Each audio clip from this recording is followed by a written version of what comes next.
Case గురించి ఎవరూ మాట్లాడొద్దు అని మీడియా పేరు ప్రస్తావన చేయకపోయినా మీడియాకు కూడా బాధ్యత ఉంటుంది అందులో. సో అటు ప్రతిపక్ష నాయకుడికి ఇటు పాలకపక్ష నాయకులు అందరికీ కూడా దానికి రిలేటెడ్గా సునీత గారు అభ్యంతరం చెప్పారు. దానికి ఇంకా ఇతరత్ర అంశాలన్నీ కూడా ఉద్యోగుల బకాయిలు జీతాల ఏరియర్స్కు సంబంధించి కూడా ఒక ఆందోళన అయితే ఆంధ్రప్రదేశ్లో ఉంది.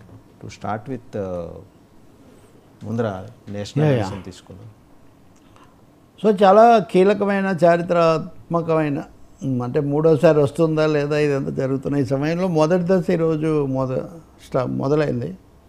ఇప్పటి నుంచి జూన్ 2 వరకు వివిధ దశల్లో సాగుతుంటుంది. ఈరోజు 102 అంటే దాదాపు 5వ వంతు లోక్సభ స్థానాలు ఈరోజు లేచిపోయినట్టే. అందులో మనకు దక్షిణాదిన తమిళనాడులో దాదాపు పూర్తిగా ఈరోజు వాళ్ళ 39 నియోజకవర్గాలకు ఈరోజు పోలింగ్ అయిపోయింది. ఇంకా సో దక్షిణాది నుంచి స్టాలిన్ వీళ్ళందరూ ప్రచారానికి వచ్చే అవకాశాలు ఇప్పుడు పెరుగుతాయి. ఇంకా వాళ్ళ ఇది అయిపోయింది కాబట్టి తర్వాత హేమీలు కూడా ఈరోజు ఉన్నారు. అంటే నితిన్ గడ్కరీ కానీ తమిళనాడులో పోటీ చేసినటువంటి వాళ్ళు కానీ ఇట్లాంటి వాళ్ళు అనేక మంది ముఖ్యమైన వాళ్ళ నియోజకవర్గాలు కూడా ఈరోజు మణిపూర్ కూడా ఈరోజు చాలా ఒక దేశంలో కీలకమైన ఇదిగా మారినటువంటి మణిపూర్లో కూడా ఈరోజు ఎన్నికలు జరిగాయి. అరుణాచల్ ప్రదేశ్ సున్నితమైనది, అరుణాచల్ ప్రదేశ్, సిక్కిము, సో బెంగాల్లో కూడా కొన్ని జరిగినట్టుగా ఉన్నాయి. సో బెంగాల్లో చాలా 8 దశలతో వాళ్ళకి అన్ని దశల్లో బెంగాల్ ఉంది.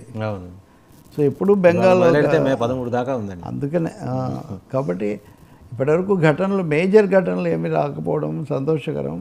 బట్ బెంగాల్లో ఘటన ఒకటి పోలీస్ స్టేషన్లోకి వెళ్ళారు ఏదో చెప్తున్నారు, మార్క్సిస్టులకు తృణమూలకు మధ్యలో బీజేపీకి మధ్య అది కూడా ఉంది. అవి కూడా ఉన్నాయి. కాబట్టి ఈ పరిస్థితుల్లో ఈ ఎన్నికలు ఇక మొదటి దశ ప్రశాంతంగా జరిగితే ఒక మంచి వాతావరణం ఏర్పడుతుంది. రాజకీయ పార్టీలు వాళ్ళ నాయకులు వాళ్ళ ఇవి కూడా పెరుగుతాయి. ఇంకా చూడాలి ఇంకా మనం ఈ తతంగం ఎలా ఉంటుందో. ఇప్పుడు ఉదాహరణకు మణిపూర్ దేశమంతా ఆవేదన చెందింది. ఇప్పుడు అక్కడ మళ్ళీ అది కీలకం కాబోతుంది సార్. ఖచ్చితంగా నాట్ ఓన్లీ ఫర్ మణిపూర్, దేశమంతటికి అవుతుంది. ఆల్రెడీ ఉదయం నుంచి నేషనల్ మీడియాలో అయితే వచ్చింది ఏంటంటే టెక్నికల్గా ప్రచారం చేయకూడదు అని ఉన్నప్పటికీ కూడా ఆంక్షలు మీరు ఎన్ని పెట్టినప్పటికీ ఇప్పుడు మీడియాలు సోషల్ మీడియాలు వచ్చాక ఎక్కడో చోట సూర్యుడు ఉదయిస్తూనే ఉంటాడు అన్నట్టుగా ఎక్కడో చోట ఈ ప్రచారం ఏదో ఛానల్లో ఆ రాష్ట్రంలో జరుగుతుంటే ఇక్కడ అట్లా జరుగుతోంది ఇప్పుడు. సో ఒక టిపికల్ సిచ్యువేషన్. ఇన్ని రోజుల పాటు ఇన్ని దశలుగా దీన్ని జరుపుకుంటూ పోవటం స్టాగర్డ్ పోల్ అంటారు చూడండి, అది బాగా పెరుగుతూ వస్తుంది. ఈ తమన్ పోక్పి అని మణిపూర్ ఇన్నర్ మణిపూర్లో జరిగింది సార్, పెద్ద ఘర్షణ జరిగింది. Violence breaks out in inner Manipur అని చెప్పేసి ది హిందూ రిపోర్ట్ చేసింది.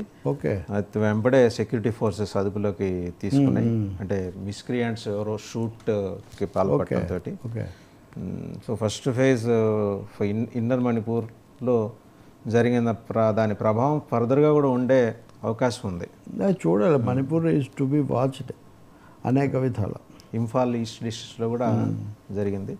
అండ్ ఇంకా జాతీయ అంశం తర్వాత రాష్ట్రాల వ్యవహారంలోకి వచ్చేప్పటికీ వివేకానంద రెడ్డి గారి హత్య కేసు గురించి ఫర్దర్గా ఉత్తరప్రదేశ్లో కూడా కొన్ని చోట్ల జరిగింది. కొన్ని చోట్ల పిలిబట్ జరిగింది. మరి ముఖ్యంగా మేనకా గాంధీ ముఖ్యమైన చోట్ల జరిగింది ఈరోజు. చెప్పండి. వివేకానంద రెడ్డి గారి హత్య కేసు గురించి ఎక్కడ మాట్లాడవద్దని చెప్పేసి కడప కోర్టుకు డైరెక్షన్ ఇచ్చిందండి. అంటే ఒక వైసీపీ నాయకుడు సురేష్ గారు వేసిన కేసు మీద ఇస్తూ ఎవరు అటు పాలకపక్షం ఇటు ప్రతిపక్షం అందరికీ ఆ కేసుతో సంబంధం ఉన్నవాళ్ళు దాని విషయంలో మాట్లాడమాకండి, టిల్ ఎలక్షన్స్ అని అనుకోవచ్చు మనం. నిన్న మన డిస్కషన్లో ఇది వచ్చింది. యాక్చువల్గా సివిల్ సొసైటీ అనేది ఒక విధంగా రియాక్ట్ అవుతుంది. జ్యుడిషియల్ మ్యాటర్స్ అల్టిమేట్గా అక్కడికి వెళ్ళినప్పుడు ఒక కేసు పైనుంచి కింది వరకు కూడా విచారణ జరుగుతూ బెయిల్ ఇవ్వాలా వద్దా, చికిత్సకు అనుమతించాలా వద్దా, ఈ స్థాయిలో కోర్టులు ఇన్వాల్వ్ అయి ఉన్నప్పుడు దాంట్లో బయట మాట్లాడే పెద్ద ప్రయోజనం ఏముంది? ఇప్పుడు వైఎస్ షర్మిలకు సునీత మద్దతు ఇవ్వడం పూర్తిగా మనం సమర్థించవచ్చు. అది ఆ హక్కు ఆమెకు. రెండవది వాళ్ళ నాన్నకు అన్యాయం జరిగిందని భావిస్తుంది కాబట్టి తనతో పాటు నిలబడే సోదరిమణికి మద్దతు ఇస్తారైనా అది ఓకే. కానీ ఆ కేసులో సాక్ష్యాధారాలు ఎవరు పోలీసులకు ఏం చెప్పారు, సిబిఐలో ఏముందని ఆమె చెప్పడము, ఆమె చెప్పిన దానికి కౌంటర్గా మళ్ళీ అవినాష్ రెడ్డి చెప్పి అంతా మీరే అనడము, ఈ మధ్యలో అప్రూవర్గా మారిన దస్తగిరి కూడా కోర్టులను ఆశ్రయించటము, ఇదంతా ఒక సినిమా కూడా 5 ఏళ్లుగా ప్రతిరోజు చూస్తున్నాం, వింటున్నాం, చదువుతున్నాం. ఇక మళ్ళీ అందుకనే కోర్టు బహుశా ఇంటర్వ్యూ అంటే ఎమోషనల్గా ఇప్పుడు అతి ముఖ్యమైన విషయం ఏంటంటే ఎన్నికల వ్యవస్థలో ఓటర్లను భావోద్వేగాలకు ఎమోషనల్గా ఇన్ఫ్లుయెన్స్ చేయకూడదు. ఇప్పుడు కుల మత విషయాలు వ్యక్తి అవి రాకూడదని చెప్పేది కూడా అందుకోసమే. వాడు ఒక రాజ్యాంగ పరిధిలో ఒక రాజకీయ చైతన్యంతో తను ఎవరికి ఓటు వేయాలనుకుంటాడో వాడు అది వేయాలి. వాడికి ఏదో వేరే వేరే విషయాలని చెప్పి పాత గాథలు తవ్వి పోసి ఇన్ఫ్లుయెన్స్ చేయకూడదు అనేది ఇక్కడ ముఖ్యమైన అంశం. సో 5 ఏళ్ల కిందట అది ఒక తీర్పు వచ్చింది. సో 5 ఏళ్ల తర్వాత కూడా దాన్ని సాగదీస్తూ దాని చుట్టే తిప్పడం ఎక్కడో మాట ప్రస్తావన. In fact it was a gag order sir ఆ రోజున. ఇవాళ ఏంటంటే ఒక వ్యక్తి, ఒక నాయకుడు ఫిర్యాదు చేసి అదే కేసు వేశారు, దాని మీద తీర్పుగా చూడాలి. అది జనరల్ ఆర్డర్ అప్పుడు ఇచ్చారు, దాన్ని ఎవరు ఖాతరు చేయలేదు, అందరూ మాట్లాడుతూ వచ్చారు. అప్పుడు పవన్ కళ్యాణ్ కూడా పులివెందులకు వెళ్ళారు, జగన్ వీళ్ళు హూకిల్డ్ బాబాయ్ అవన్నీ కూడా పెట్టారు. అంతా అయిపోయిన తర్వాత ఇప్పుడు కూడా దాని చుట్టే తిప్పడము. మనం నిన్న అనుకున్నట్టుగా ఆయన బతికున్నప్పుడు ఆ ఫోటోలు ఏవో కలిసిన ఫోటోలు ఆ రెండవ భార్యతో కలిసి ఉన్నారని విడుదల చేయటము, వాటిని వీళ్ళు ఖండించడము. అప్పుడు ఏవైతే టీడీపీ వాళ్ళు చేశారో ఇప్పుడు అవే వైసీపీ వాళ్ళు ఇంకో కోణం నుంచి చేస్తున్నారు. సో ఇవన్నీ ఓటర్లకు తెలుసండి.